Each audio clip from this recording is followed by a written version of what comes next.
How to switch back to personal account on Instagram. Well, that's what I'm going to show you guys in this super quick and easy tutorial. So if this video has helped you out, please let me know in the comments or simply just leave a like so I actually know that this video has helped you out. So what you pretty much want to do is be on your profile page. So not here on the home page, but be on your profile page.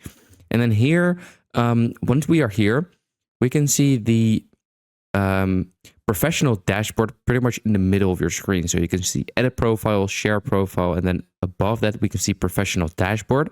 That's where you need to click on. Now this dashboard will be here no matter if you have a professional or business account.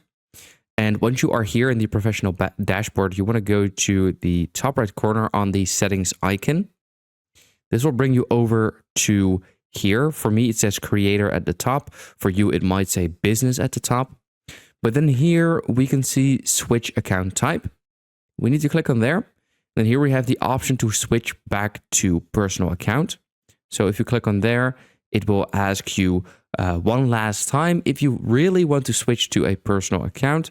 If you want to, click on the red switch to personal account, or else just click on cancel. But that is pretty much it. That is how to switch back to personal account on Instagram.